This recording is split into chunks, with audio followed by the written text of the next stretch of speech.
I'm Rita Cronice, and I am the coordinator of the virtual community of practice that we've developed for the Academy of Peer Services.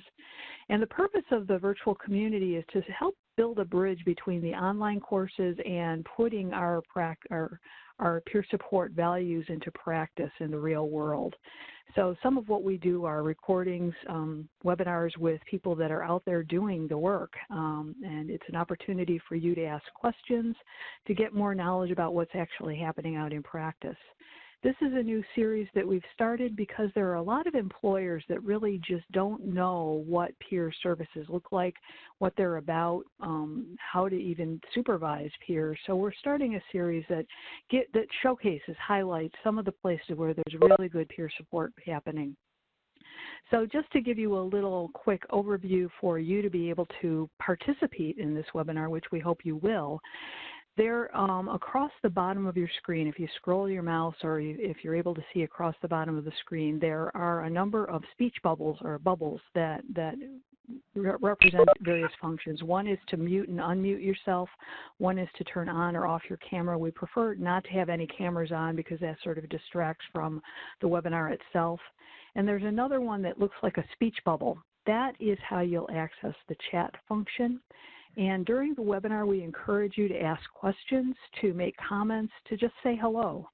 And the way that you'll do that is to click on that speech bubble, and when it pops up, there's a little opportunity for you to designate who you want to talk to, and we hope you'll say everyone, because if you say everyone, then everyone can see the questions you're asking.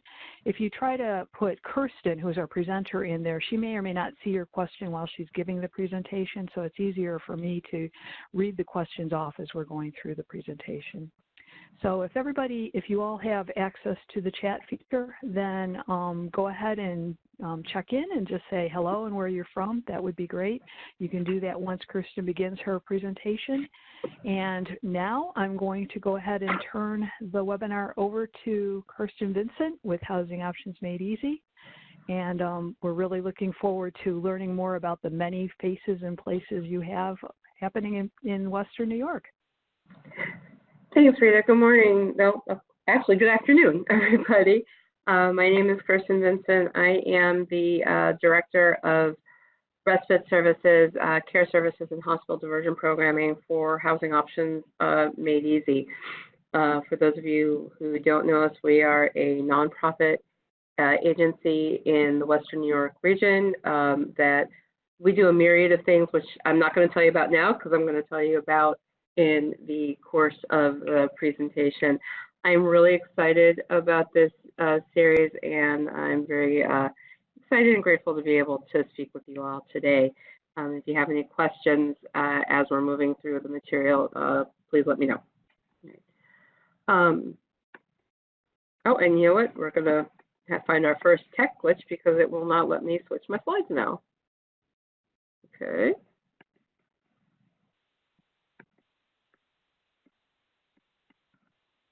Okay, Rita, it's not letting me switch my slides anymore.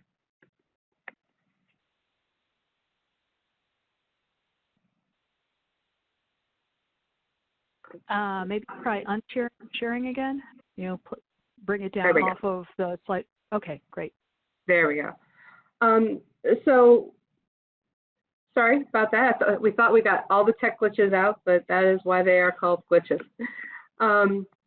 So part of what I want to talk briefly about before I go into our specific services is just for us, what are peer services in general?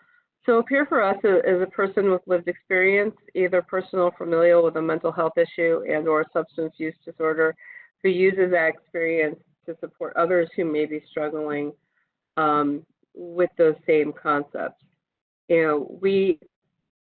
Our goal is to always promote recovery, to enhance hope, offer support, provide role modeling, which we do in a variety of ways. We provide role modeling by, meeting with our participants and the support that we offer the people that we're working with, but in addition, just by maintaining our own health and wellness. We want to supplement existing treatment with education and empowerment. So we want to always work to provide tools and coping strategies and coping mechanisms to people in order for them to, make the positive choices and to, really be able to be their own champions. And we're cheerleaders for choice, and we're cheerleaders for the participants that we work with. We're here to aid in system navigation and to provide tools which support independent living in the community. Okay. Going along hand in hand with that then is understanding what peer services are. So the great thing about peer services is that we work under this shared experience, lived experience paradigm with each other. My experiences may not be the same as the person that I'm working with, but we understand and have that unique connection because we know that we have each got lived experiences. Through that level of mutual support, we're able to offer support, strength, and as always, a hope to the, everyone that we work with to allow for personal growth, wellness, and recovery. There are no limits to recovery, and by utilizing our shared lived experience, we can really work together to reach, whatever success is how we define it. Peer services are always trauma-informed, and they focus on the person. We take a very holistic approach to everybody that we work with, and all of our services are person-centered and self-directed. So, there are a lot of benefits to peer services. There have been studies done that talk about the benefits of peer services. The study that I'm referring to, I was actually lucky enough to, a few months ago, meet one of the women who was hands-on involved in this particular study. So they took groups of participants, 1,800, and divided them into two groups.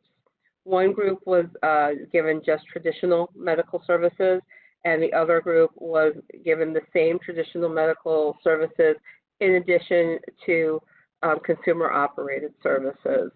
And in comparison,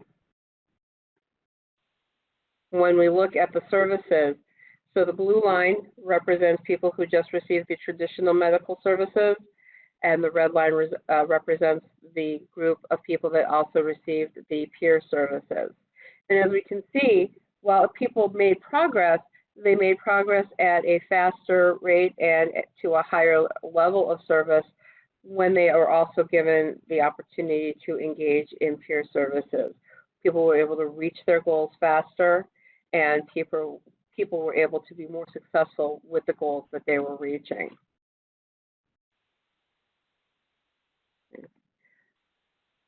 So really what that shows us, okay, is that by utilizing peer services, by utilizing those strong relationships, those genuine, sincere relationships in a safe, secure, and non-judgmental environment, people were able to increase their well-being outcomes. The great thing about peer services is that genuine relationship that we develop with peers when we are working together. And again, I cannot stress enough, in a safe, secure, non-judgmental environment, to be able to have that space where we can talk to each other, where we can be honest about what we're feeling, what we're going through, and know that it's okay because the person that we're speaking with understands that, because we have that shared lived experience umbrella that we're living under.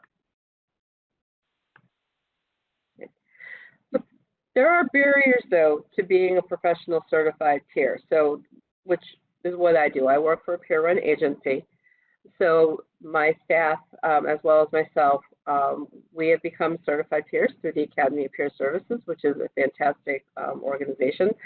There are still barriers to obtaining that certification and moving forward in peer services.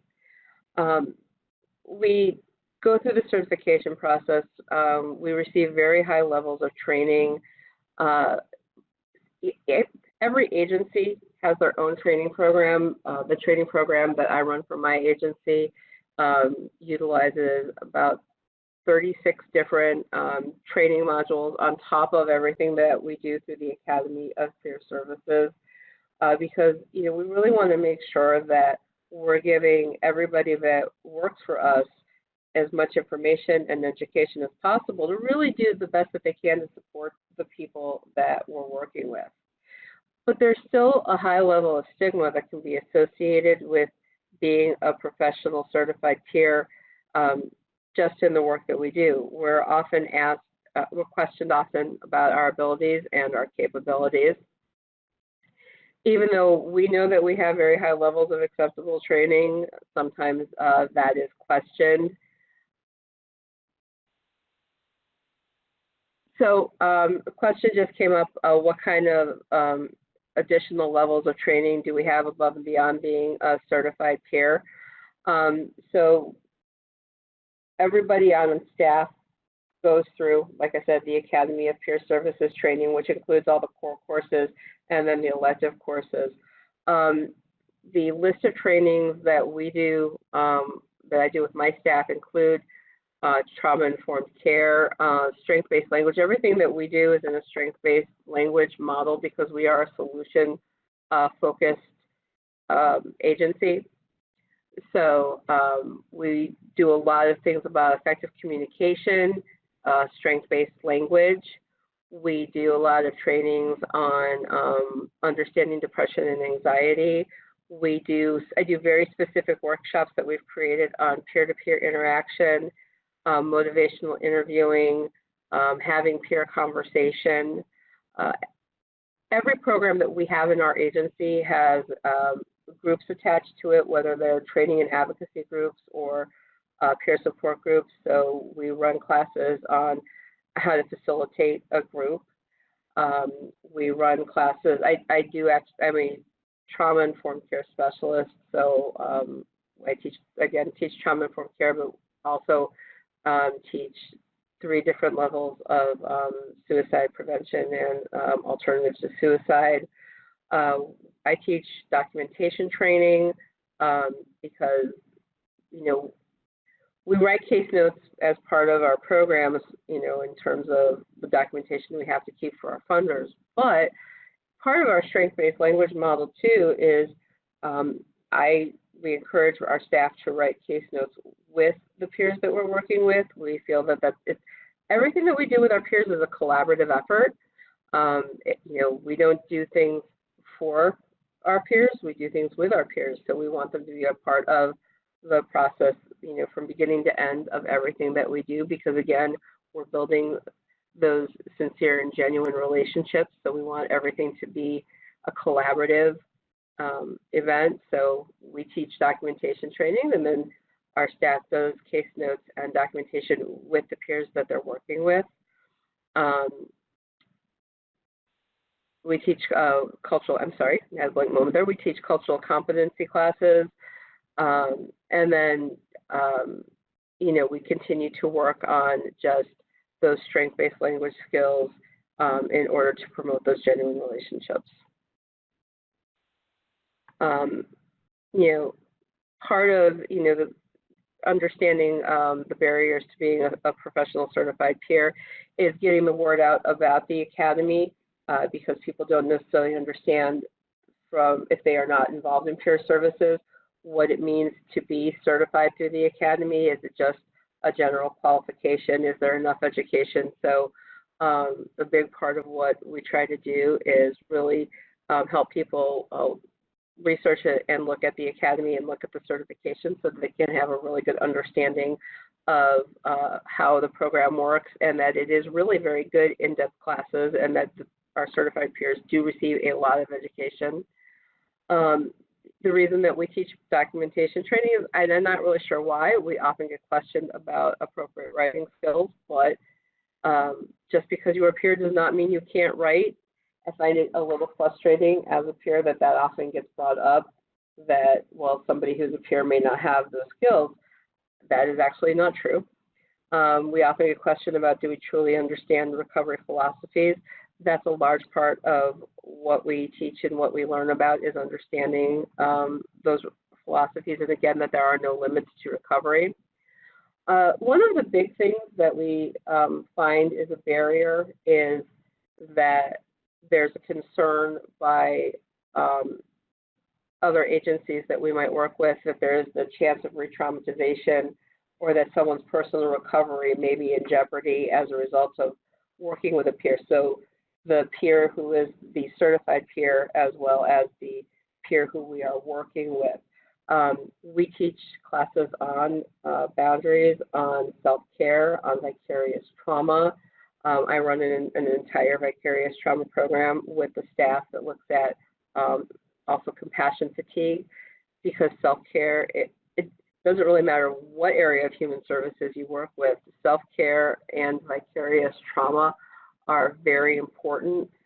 So understanding how to take care of ourselves so that we can give to the best of our ability to the people that we are working with is incredibly important.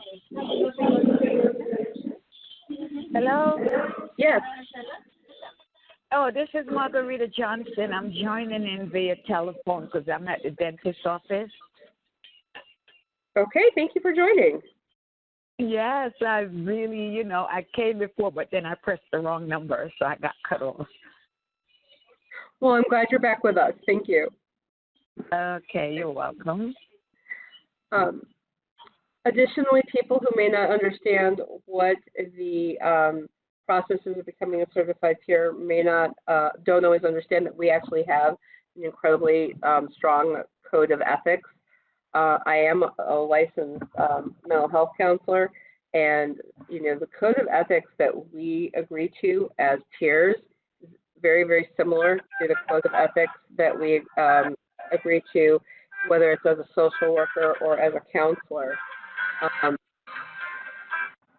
So I think it's really important for people to understand that. Hey.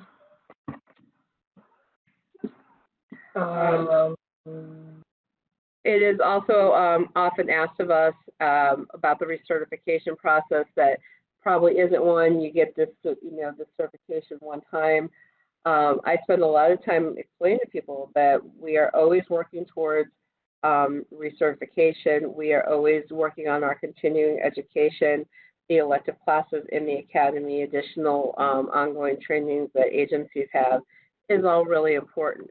But I think that the biggest barrier that we have as professional certified peers is that we often get associated with a mental health diagnosis, and as a result, that becomes our identity.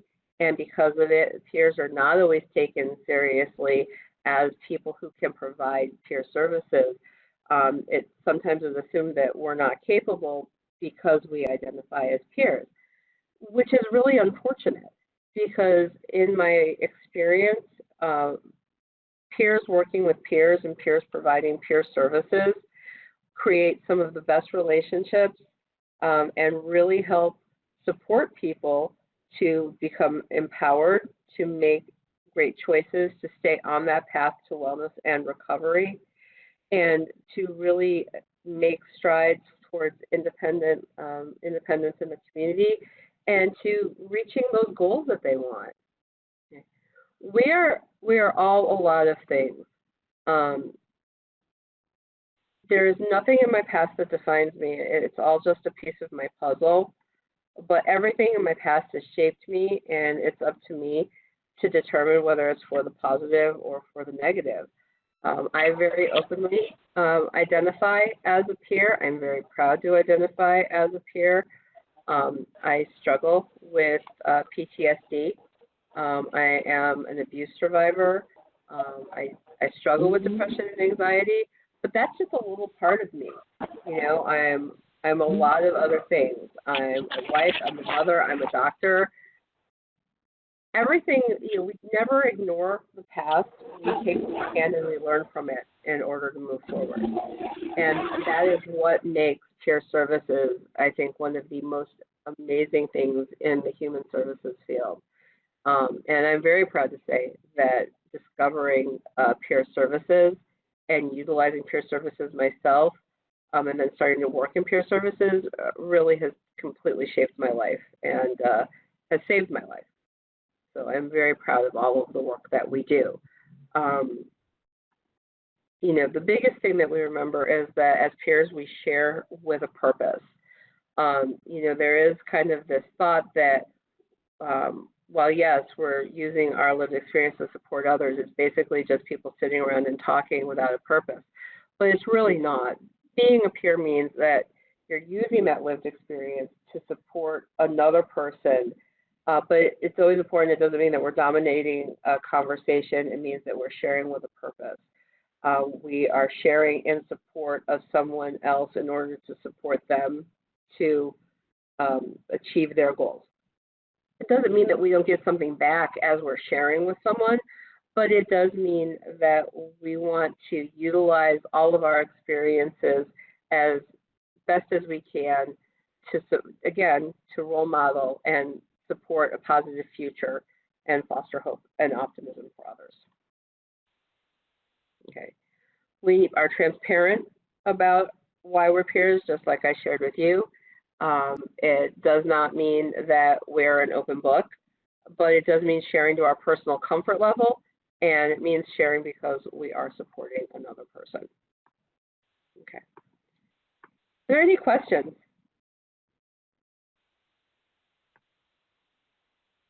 Okay.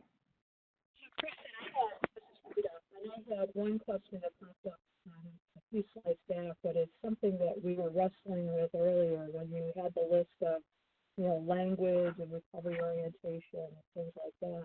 When you get somebody in as a candidate, as a peer specialist or peer supporter, Rita, can you speak? Rita, I can't hear you. If they've been so immersed in the medical model so that they identify only as a mental health patient and don't really have a sense of what recovery is about, if somebody comes to you and wants to be a peer specialist that has not really embraced or understood what recovery is about, how do you manage that? Well, I would probably get them involved in peer services. Maybe get them involved with groups, get them involved in volunteer opportunities, and get them exposed to as many aspects of peer services as I can, and then just sit and have those peer support conversations, and just, as best we can, increase knowledge for a person. Yeah, we actually are encountering this within some of the state psychiatric centers where people are talking about decompensation, about noncompliance, about all of the things that as peer specialists are, kind of beyond the bounds of what we really work with people on, at least in the best of my understanding. So I just really was interested to see how peer-run organizations and consumer-operated services really handle people that come in with bad orientation. So in terms of people who want to come in and be staff, or people who want to come in who really could benefit from peer services? To be staff, because they now have had experience as staff, but in environments where it's not a recovery-oriented environment. I'm sorry, I think I misunderstood your question first. So if somebody comes to us who wants to work in peer services, but who really doesn't have an understanding of what peer services is that, first of all, because we're a peer-run agency, the majority of our staff are required to, assuming that they can identify as peers. Our board of directors has to be a minimum of 51% peers. Our board of directors right now is about 80% peers, and our staff is about 93% peers. We talk about that in the interview process about why somebody wants to come into peer services if it's not something that they've done before. We have conversations about those language. Everybody, if we make the decision to hire someone, everybody goes through that onboarding process where we do talk about, the language. There are certain things that I'm very clear on. I have a really hard time with the phrase non-compliant. I don't allow it in case notes.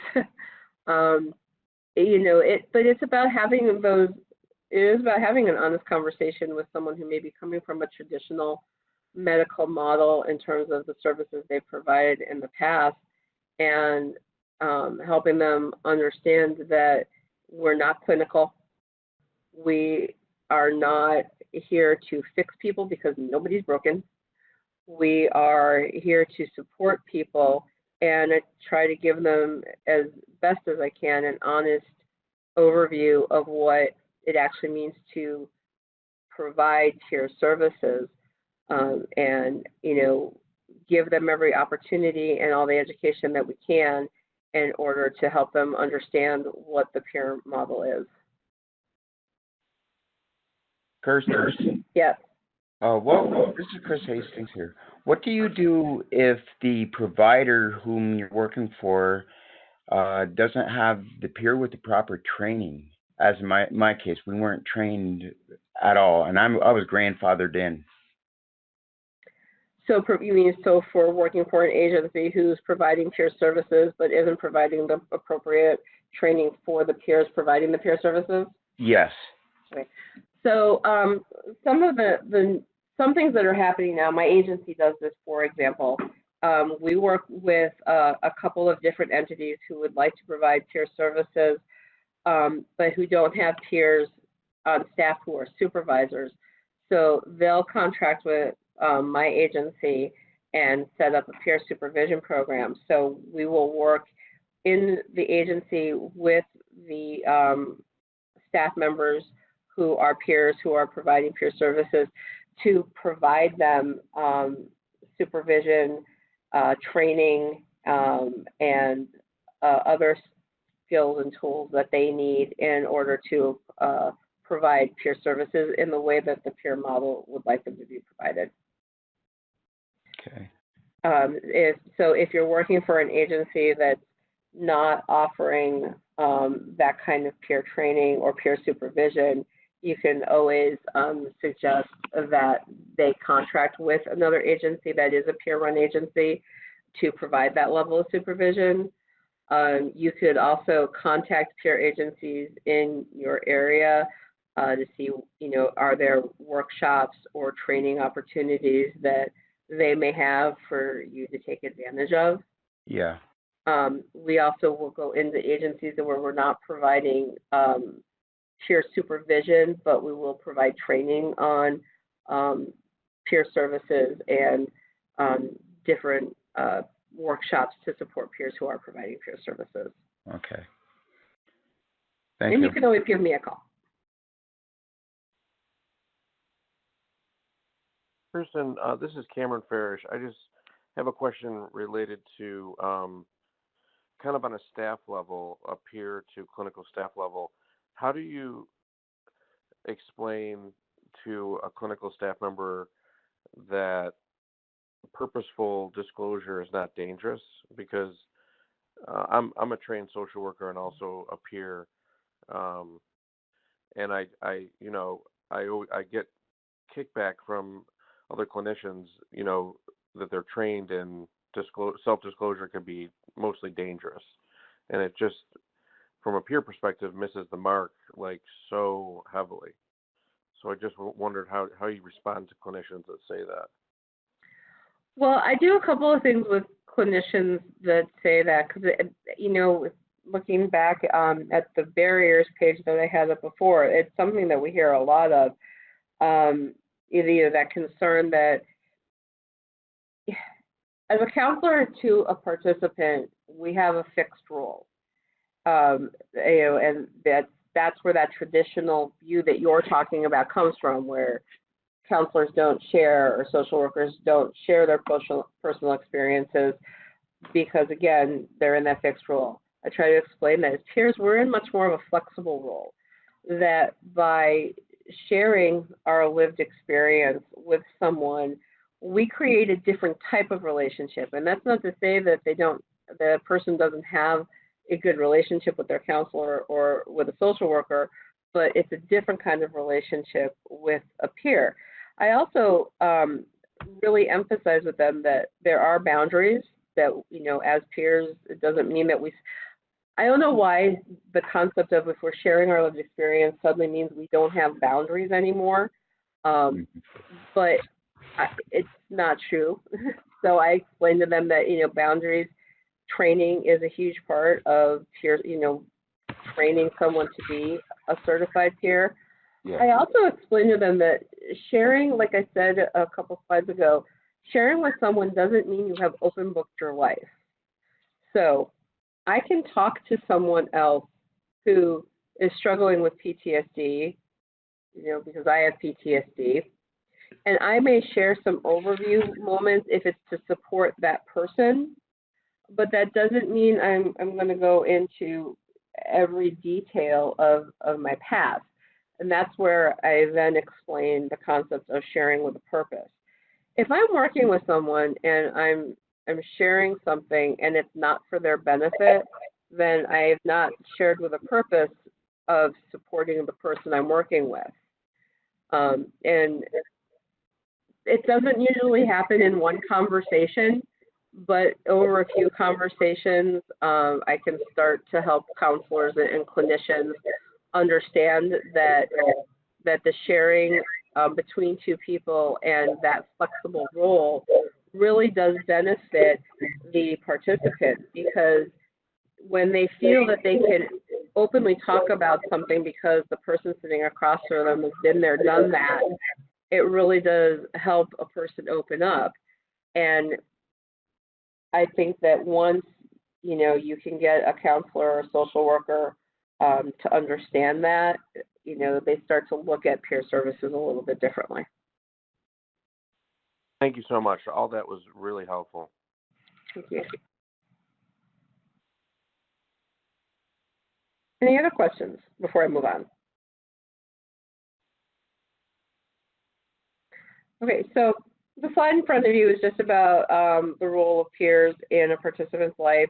These are things I've pretty much already discussed. The other thing that I really stress when we talk about peer services is, again, that collaborative effort. It's not me telling my participant what to do.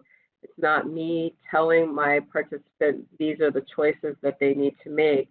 It's me saying to my participant, what is it you would like to do? And let's brainstorm some ideas, and then, together we'll write a plan. It's that collaborative effort that makes peer support services just fantastic. Right. So one thing I do, and this kind of goes back to what we were just talking about, is when we're working with other professionals in the human services field, these are some of the things that we stress.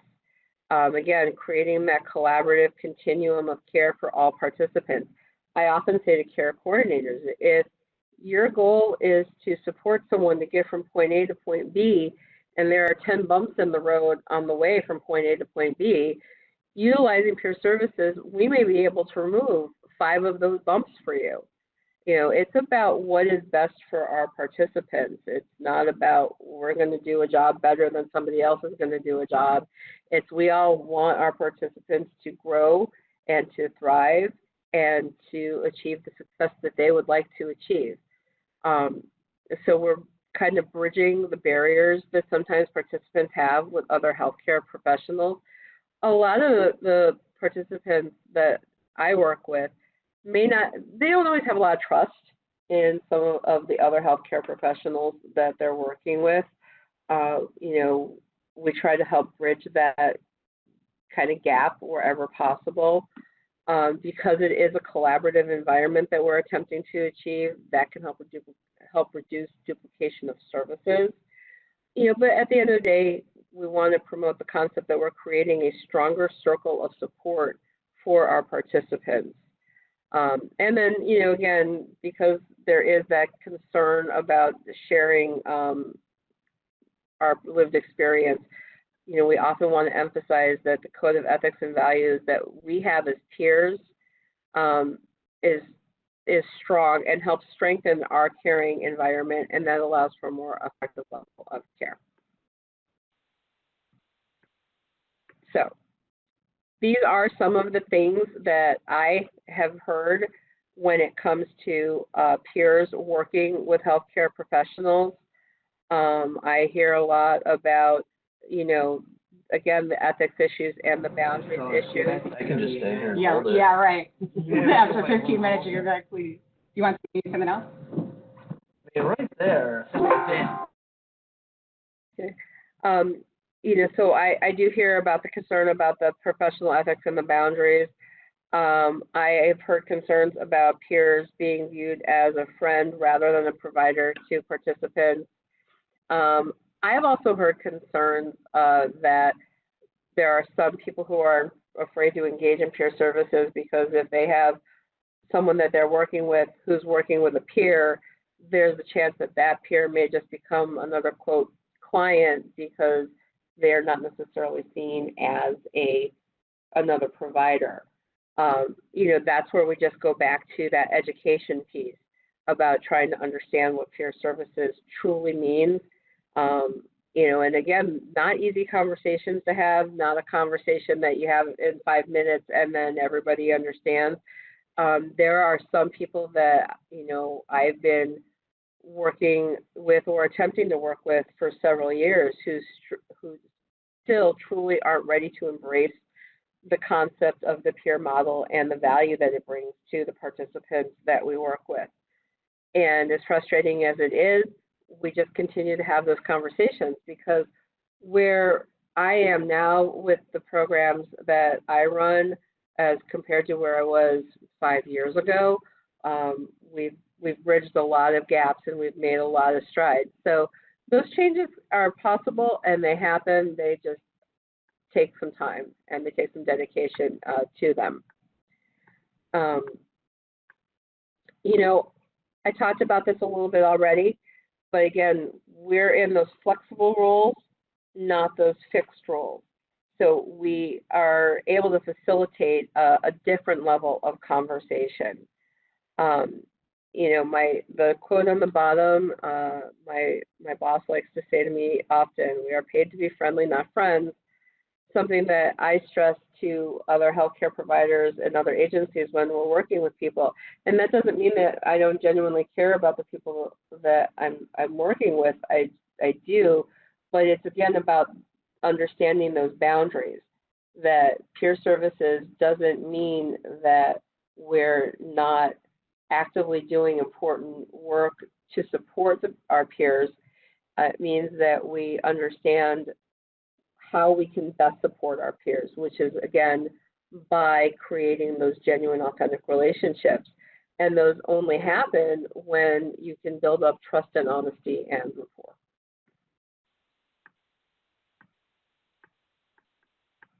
So I am going to, because I know we're running a little short on time, I really want to kind of get to the different services that we offer. Because we've got some new and unique services in the area. The core specialist, peer support specialist core values that I'm bringing up right now, these are all of the things that I've been talking about. These are things that we do on a daily basis. The biggest one to me being supporting freedom of choice. That everybody is the expert on themselves and that everybody has the right to be the decision maker in what it is they do in order to be independent in the community and to be successful. When we approach crisis as a horribly negative thing, we lose the opportunity to understand that it can be a learning opportunity. And when we don't let people make choice for themselves is when we also then destroy that rapport that we work hard for as peers to build, because again, we're cheerleaders for choice.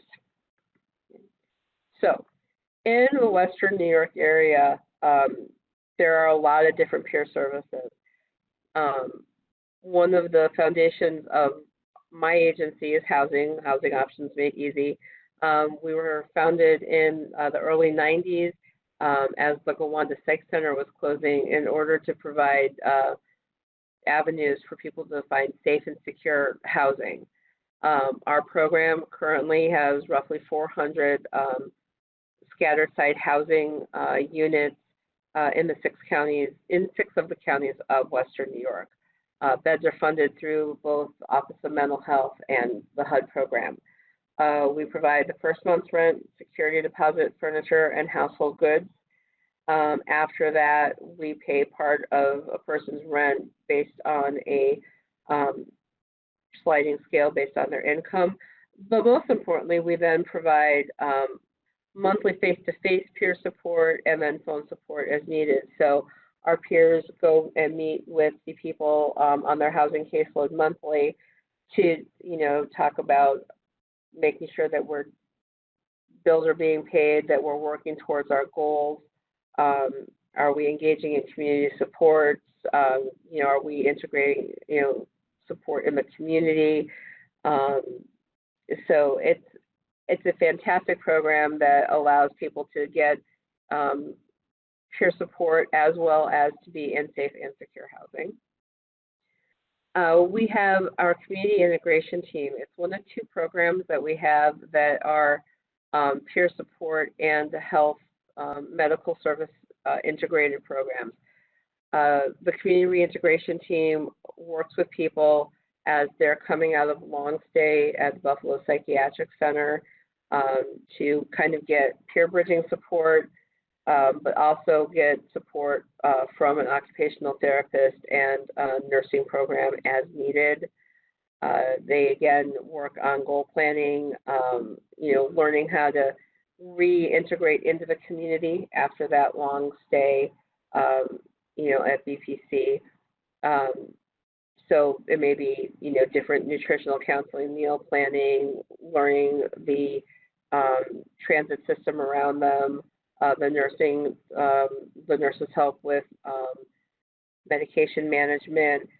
We do financial education, and in this program, you generally meet with someone once a week because it's a peer bridging program, which is more intensive than what you would get through our housing program. All of our programs, we technically say are hospital diversion programs. Emergency rooms can cause high levels of re-traumatization for a person, but they're easily accessible. People go where they know. So by supplying hospital diversion programming, we can help people avoid those unnecessary hospital stays and either avoid crisis altogether or avoid higher levels of crisis. One of the programs that does this is our peer run respites. These are programs that I run currently. We have two peer run respites in the Western New York area, one in Buffalo and then one in Jamestown. These are short-term stay peer run respites where people come and stay with us anywhere from 1 to 5 days up to 7 days, depending on their HCBS eligibility. These are completely person-centered, self-directed programs. They are not locked programs. People come and go as they please. But inside the respite, there's 24-hour-a-day, 7-day-a-week, 365 days a year peer support. There are opportunities for different amenities in the house, such as goal setting, writing a RAP plan, writing a crisis plan, working on community linkages. We have art therapy, we have music therapy, I teach journaling classes. It's really just a safe, non-judgmental environment where people can just come and take a break from whatever is causing them some struggles in order to take a deep breath and to work on a plan to go forth and have a positive path towards wellness and recovery. Peer support is the biggest service that we provide in the respites. The respites are just houses. They are in residential neighborhoods. And like I said, they are just a place to come and get some peer support and avoid the hospital when needed. They are self-referred programs. People can just call and refer themselves to the respite. They don't need to be sent there. Nobody can be mandated to come to the respite. They are completely voluntary. There are a few guidelines that are set down for us by the Office of Mental Health. They are for adults 18 and over. Because they are in residential neighborhoods, a person cannot be a registered sex offender, and they cannot be a violent offender, but that doesn't mean that they can never have had an issue with law enforcement in the past. It's all case by case, kind of a what happened and when did it happen. A person cannot be homeless. That is also an Office of Mental Health regulation for our programming. And a person cannot actively be using drugs or alcohol. We are not a medical facility, so we can't provide any level of detox programming for someone, but we can certainly be there for someone if they come out of the hospital or if they are just struggling and just need a place to come in order to stay on the path that they have been on. Okay. So our intake is a very short intake interview, asks for basic identifying information in order to do a background check, which really just checks the sex offender registry. We briefly discuss what a person is struggling with. We do ask about hobbies and interests because we do try to tailor everybody's stay for them specifically. We have something that we call our hopes for stay. It's a short-term goal that a guest and peers work on while they're at the respite. It's kind of a what can I accomplish in 5 to 7 days, and then every day what have we done to work on that particular goal. We do write service plans with everybody basically because we want to set goals because if something's happened that's kind of causing us some turmoil, we want to maybe write goals that can address that so that when we leave the respite, we've got a new plan in place to stay on that positive path to wellness and recovery. We do write SMART goals with people as part of those ISPs. We have what we call a menu of services. I have a background in the hospitality business, so we actually have menus in everybody's room where we talk about the different amenities that we have at the respite. Both respites have exercise rooms.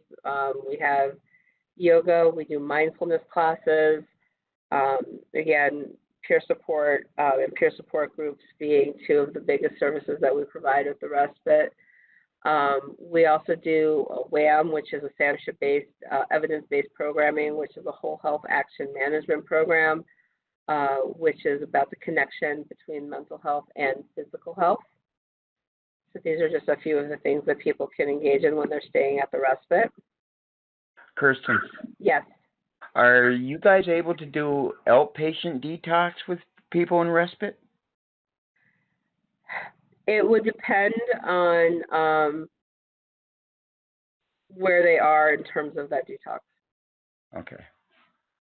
Thank you. We are always open to the conversation.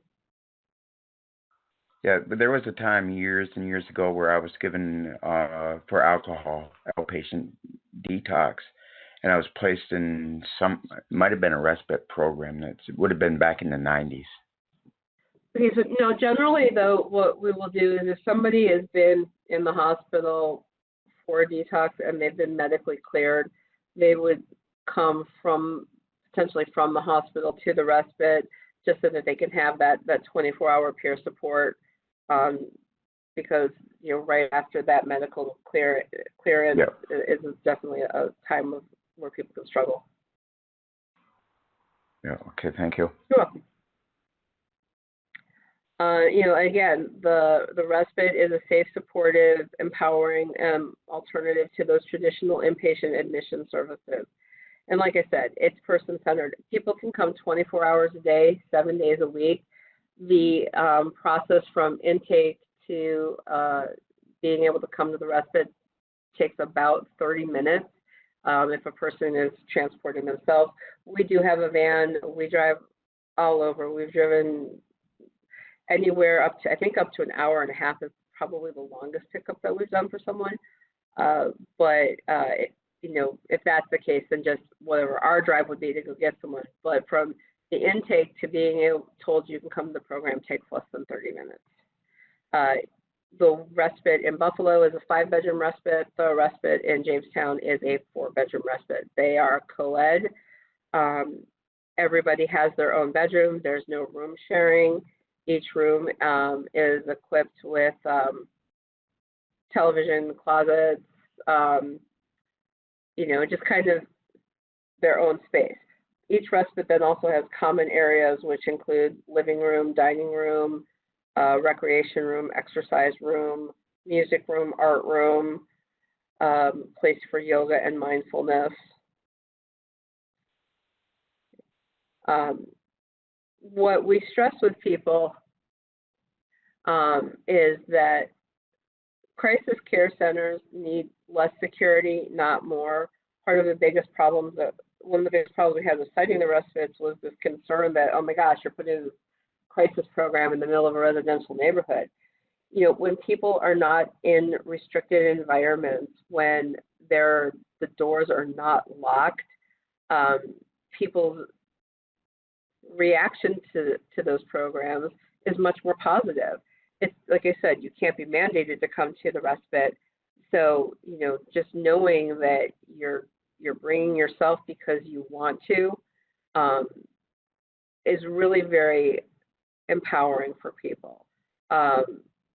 Generally speaking, we have studies that show that in an unlocked facility, physical violence decreases. So if you have someone, when you're in the hospital and you're in that more restricted environment, physical violence can increase by 11%, self-harm risk can increase by 20%, medication refusal can increase by 22%.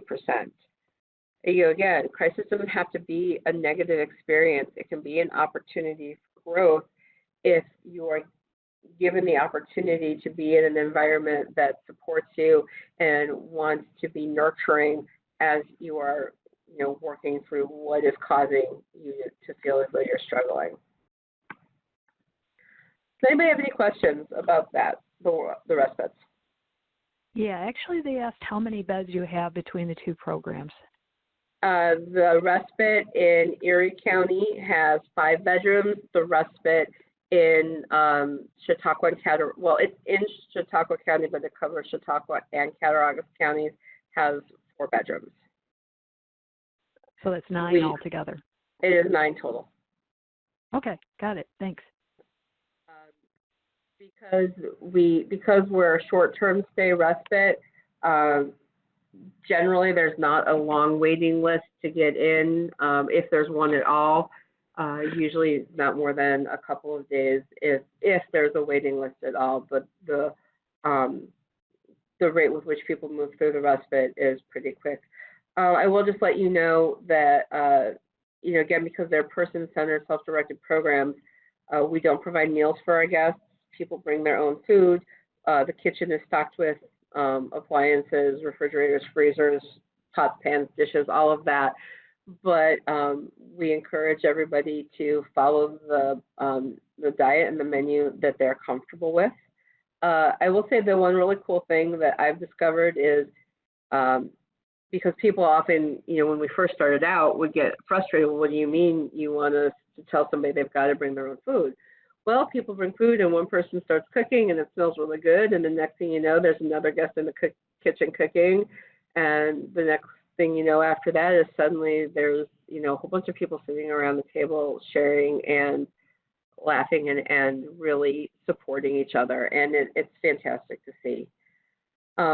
Within each respite, we have what we call the warm line. The warm line is a non-crisis call line where people can just call and talk about whatever it is that they want to talk about. It's just a peer support line. Sometimes people will call to talk about their day, whether it's good or bad. Sometimes they'll call to see what events are going on in the community because we maintain a living community events calendar. Sometimes people will call because they're looking for linkages to other services or programs in the area. We keep calendars of all sorts of different groups and activities, both mental health related and non-mental health related for the community. The warm line is open 7 days a week from 4 to 11 p.m. and anybody can call the warm line. those are all the things I just told you about the warm line. Oh, the one thing I didn't say. Each warm line has a texting option as an additional way for someone to receive support. Not everybody is comfortable talking. A lot of people more and more have become comfortable with texting. So again, that is an option as well. And each respite has its own warm line, and each warm line also has its own texting line. Okay. We have a program in our agency called STRAW, which stands for Southern Tier Recovery Activities Without Walls. So it is a recovery center, but it's not a site-based recovery center. It is where people will go out into the community to work directly with their peers, much like a peer bridger program. It serves Allegheny, Cattaraugus, and Chautauqua County.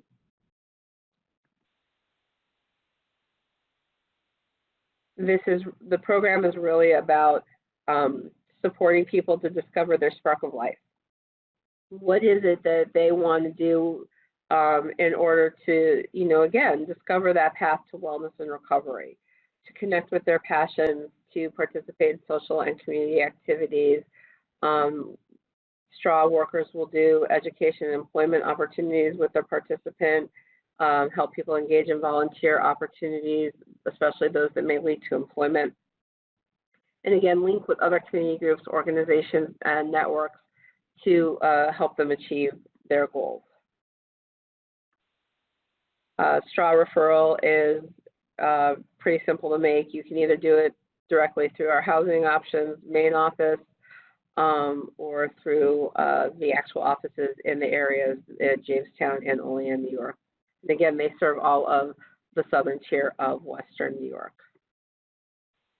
We also have a recovery center youth to work program for people ages 16 to 25 for peers who are looking to kind of make that transition from high school to post-secondary, and either obtaining their GED or finishing high school to then potentially going directly into the workforce, going into a VOTEC program, a junior college, or a four-year university, but working on whatever challenges a person may have in making that transition from high school to post-secondary.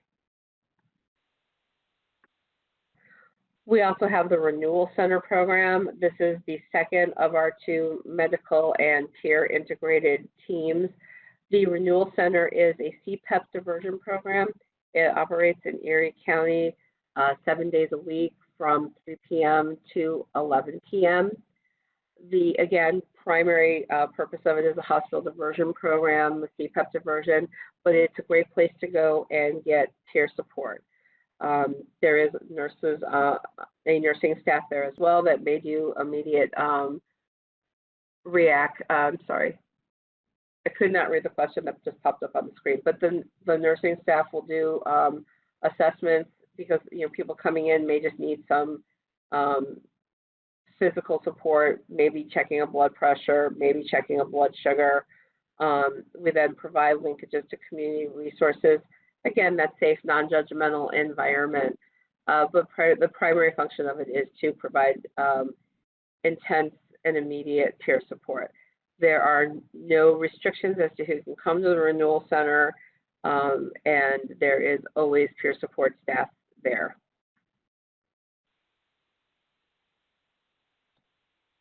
Almost every single program or service that Housing Options supplies has a peer support group associated with it. They are all peer run, as are all of our programs, and some of them are general peer support groups.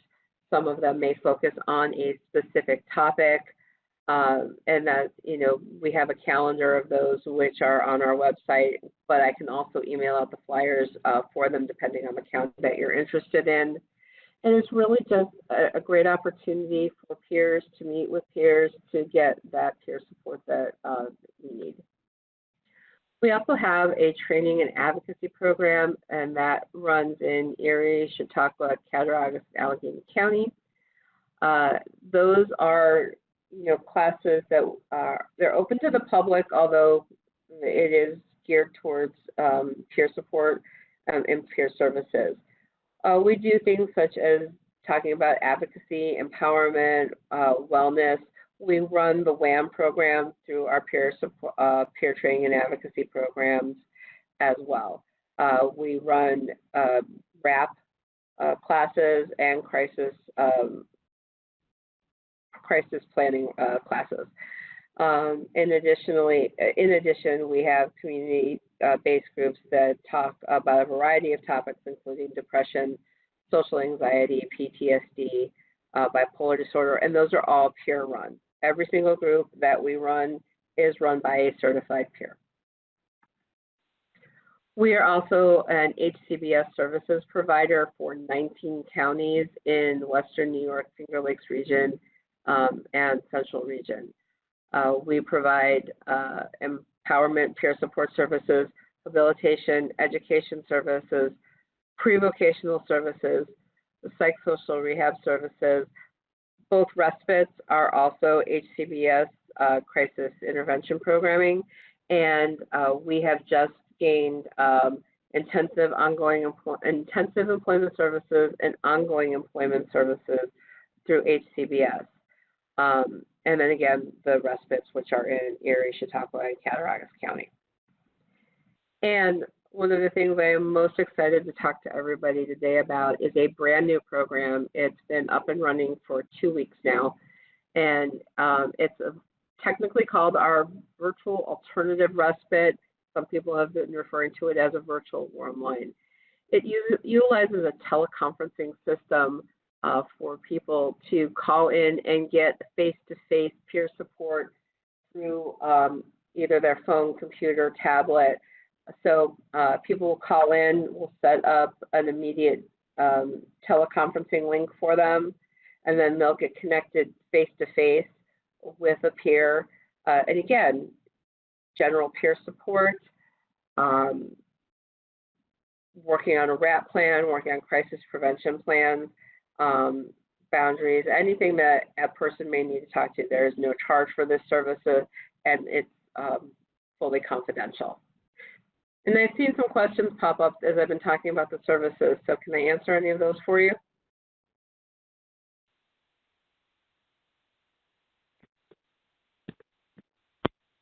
Sorry, I tried to mute. We had one that wanted to know about the particular roles and challenges for peer support providers within a residential services program. So for my program, for my two programs that would be considered residential, they're not clinical-based programs. They are solely peer-run. So in terms of challenges that we would face if we were in peers in a clinical program, we don't necessarily have those challenges in the respites because they are completely peer-run. In my programs that we have that are integrated peer and medical programs, the challenges that we have go back to some of the ones that we were talked about earlier, which are clinicians and medical professionals not really understanding what peer services are, or not really trusting what peer services are, or even once we've explained what peer services are, not really trusting that we can do what we say in the way that we say we're going to do it. I encourage any program that we work with that has a medical component to it to come and take some of the workshops that I do on understanding peer services, on strength-based language. One of the supervision programs I mentioned earlier is with Crisis Services here in Erie County. They've contracted with us to provide peers and peer supervision for peers that are going to work with their CIT team and another program they have going, which is called the Mission Vet program. And so as we're getting this program up and running, the care coordinators and clinicians that will be working with the peers are actually coming to our onboarding orientation classes that we're doing with our staff, so that they can just be a part of that training as well, so that they can have a better understanding of peer services, of strengths-based language, of understanding peer-to-peer conversations, understanding how to share with a purpose. So it's about trying to get the clinical staff to kind of come and learn directly with us so that they have a better understanding of peer services.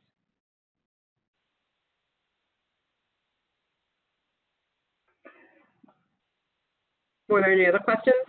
Yeah, Kirsten, I have one more. Where's the money come from? Is it grant or? So we, with the exception of 2 programs, well, let me rephrase that. The majority of our programs are grant funded. So the respites are grant funded, housing is grant funded, STRAW, youth, all of that. Those are all grant funded programs. The Renewal Center is a grant funded program, and the CRT program, which are our 2 integrated models, those are grant funded as well.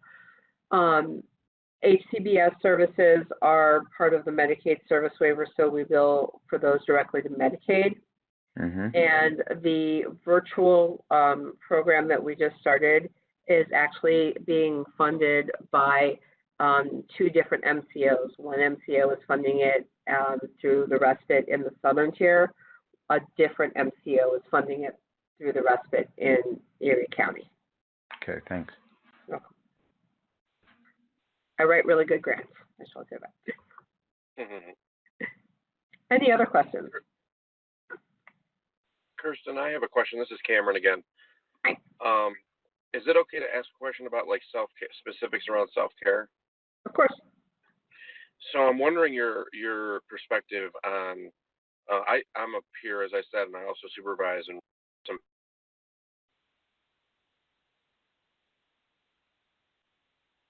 Oh, I lost Cameron. Cameron, where'd you go? I just received a phone call. Sorry about that. Oh, okay. So some of our peers really have a difficult time because they're so skilled and talented at being empathetic, and then sometimes because of their lived experience, we put others ahead of ourselves, and then on top of that, you have sometimes the fear of the lethality of working with someone who's an opioid, suffers from using opioids. We've heard the term ruinous empathy, where empathy can kind of be a double-edged sword. I've done a lot of work on compassion fatigue and vicarious trauma, but I'm just wondering. I feel like we need to do like an advanced type of like support around this, and I'm just wondering what you do for your peers and whatnot. Sure. So, a couple things I always remind my staff as they are starting out with our agency that we are caring, compassionate people. It is why we do the work that we do. It is certainly not for the money. And that we do have to take care of ourselves in order to continue to provide those services. I have a vicarious trauma compassion fatigue program set up.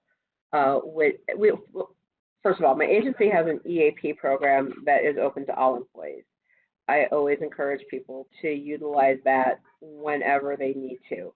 And we remind them that that is a confidential program. Nobody reports back to us, oh my gosh, this person went and utilized 4 counseling sessions, or this person or this person.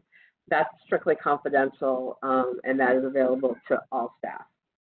Internally, we have the vicarious trauma program, which involves a couple of things. All programs, if there is a situation with a participant that, for example, I have had a participant within the last year who unfortunately attempted suicide. They are okay, But, we do debriefings after that and then follow up with the staff after any incident that, could be very stressful for someone. Part of all of my staff meetings is working on a different skill as it promotes wellness. We have different wellness tools in all of our programs for people, for our staff to utilize. Part of our supervision with our staff is checking in specifically on just how they're doing. We do supervision weekly with all staff members, so I have direct supervision with all of my managers weekly, and those are things that we talk about. Isn't just what's going on with this program or this program. It's about just having those conversations and keeping those lines of communication open. I do a semi-annual, just all agency vicarious trauma and compassion fatigue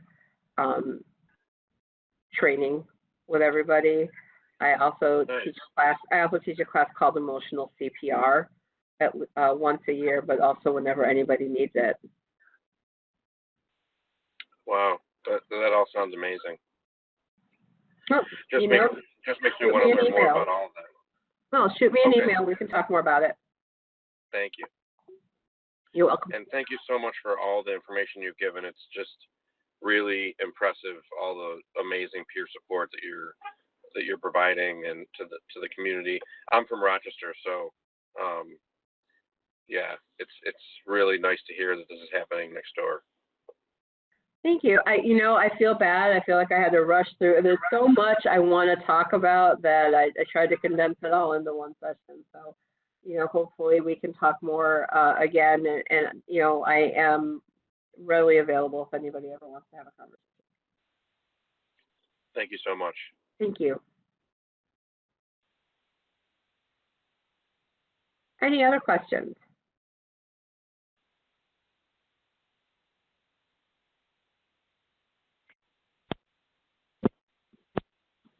We just had a comment from Angela who said that peer-run respites are such a valuable resource. They need to be expanded and refined to meet the needs of so many of our peers.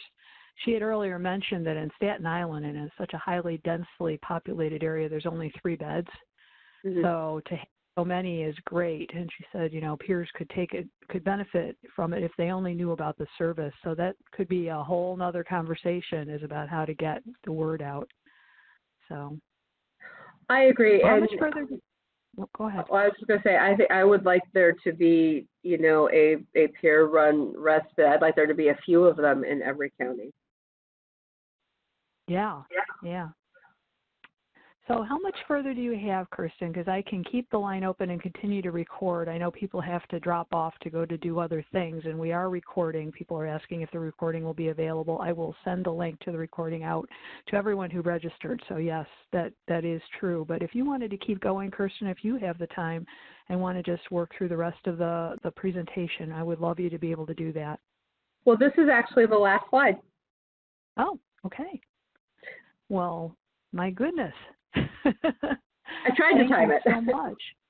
Yeah, thank you so much for giving a fabulous presentation. We will have your contact information in the follow-up, so if people want to reach out to you directly with comments or questions, they can. And this has been a wonderful start to this new series, so thank you so much. The other group that I would like to acknowledge and absolutely thank is Regina Schoen, John Stenson, and Chris Coyle, who are our Office of Mental Health supporters. They give us this WebEx platform, which we use specifically because it reaches into all of the New York State facilities. We can't do that with our own Zoom technology, but we can do it using the OMH technology, and they have been wonderful supporters through this entire process. I also wanted to acknowledge my technical specialist, Varsha Kamat, who has been online just in case we ran into any technical difficulties. I really appreciate that. And Kirsten, thank you so much for a wonderful webinar. We appreciate your time. Well, I want to thank you. Working with you has been absolutely amazing, and this is where my passion and my work is. So I appreciate the opportunity to talk